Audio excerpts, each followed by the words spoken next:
Kalau misalnya di Dinas Perikanan ini termasuk daerah tambak enggak, Pak? Kita masuk daerah tambak. Termasuk pembidan kita. Iya, Kan termakan juga. Gitu. Kita, kita kan di daerah tambak kita ini, kalau saya lihat faktor eksternal penghambatnya di wilayah pesisir itu, pertama itu banjir, kedua itu rob, ya, ketiga itu pencemaran. Ya. Itu 3 faktor yang sering terjadi di setiap tahunnya. Yang, Tambak udang. iya, maka itu oleh sebab itu ada sebuah model yang harus kita terapkan untuk mengatasi 3 faktor tetap ini. Nah, saya sedang belajar, sedang mempelajari bagaimana tambak piara udang yang kira-kira tidak terkena ataupun kalau terkena dampak ini kecil gitu. Kemarin kita udah konsultasi bahwa tambaknya itu harus dikeringkan, kemudian dikasih kolam dari karpet, ya kan, dia bentuknya agak tinggi, tapi tetap di bawah dasar tambak, sehingga kalau Karpet datang tersebut ya. sehingga kalau datang banjir, datang rob, datang limbah, dia nggak nyampur karena mereka udah kolam gitu. Jadi seperti kalau kita ini kolam, ya kan, nah kita bikin seperti ini, jadi nah ini anggaplah karpet, kolam karpet itu. Nah ini cukup untuk 10.000 apa 20.000. Nah di sini kolam ini akan kering nanti, Pak. Sini aja ya. Nanti kalau datang limbah, mereka nggak kena ini. Nggak ke atas itu. Ada nggak ke atas. Tersaring. Iya, ada banjir nggak ke atas ini.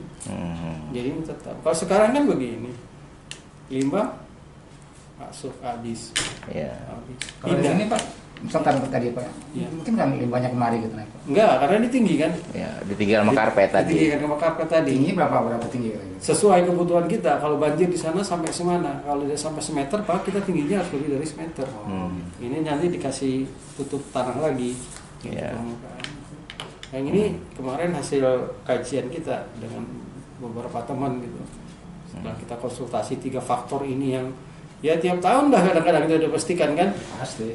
Datang rob, datang kan. Banjir ya kan. Kadang-kadang sampai 3-3-nya datang loh. Barengan.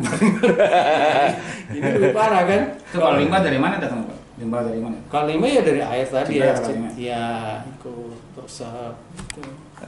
Ya kan. Kadang-kadang di CBL limbahnya tapi resepannya sampai ya ini yang kita ya sedikit-sedikit lah Pak ya.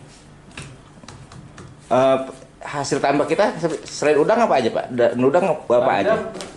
Bandeng, Pak ya. Rumput laut. Gitu. Kalau rumput laut sering saya temui, Pak. Jadi rumput laut gliserin ya. Gitu. Itu dikirim ke Surabaya, katanya kan begitu, Pak ya. Nah, kalau rajungan-rajungan itu gimana, Pak? Rajungan ini ada komunitasnya, Pak. Dia tuh tangkap rajungan, kemudian ada yang disebut dengan unit pengelola ikan, UP. UP kita itu cukup sampai direbus kita, tidak sampai diambil dagingnya. Jadi rajungan ditangkap nelayan, dibeli ya oleh pengusaha di sana juga, kemudian direbus. Direbus, mereka kirim lagi ke Cirebon. Kalau enggak Indramayu paling dekat. Ada yang kirim juga ke Bogor. Bogor ini agen besar, Pak. Untuk restoran kali Pak? Bukan, dia ekspor. Pak. Untuk diekspor. Ekspor. Gitu. Nah, kita ingin tingkatkan, bisa nggak kita ini prosesnya sampai dikupas, bukan direbus aja, dikupas. Ya, karena di Indramayu juga dikupas. Dikupasin Indramayu malah ya? Iya, dikupas Indramayu. Dikupas mereka langsung ada proses pengalengannya juga. Di Bogor juga begitu.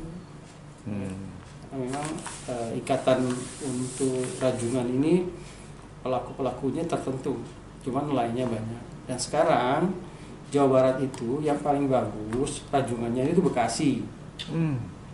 Bekasi bagus, utama daerah Patai kita lah.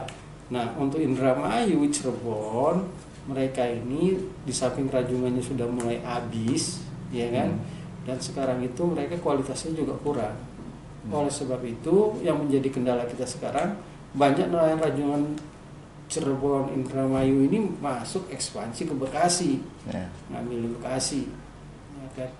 Nah ini perlu sebuah pengawasan, pengaturan dari provinsi kan, agar memang yang punya Bekasi ya tolong deh jangan jangan diaduk-aduk gitu kan. Kita memproteksi nggak bisa, Pak. Nah, itu. Kita bagaimana kita memproteksi kalau mereka kan kadang-kadang sebenarnya nggak boleh Pak, atau kita atur ada pengaturannya. Kalau mereka mau nangkap ke Bekasi boleh, tapi izin sama kita. Itu kartun lain Iya, itu ya. Kusuka itu ada Kusuka, ada izin lah pokoknya mereka tahu kan. Izin ke siapa? Ke petugas TPI kita di sana.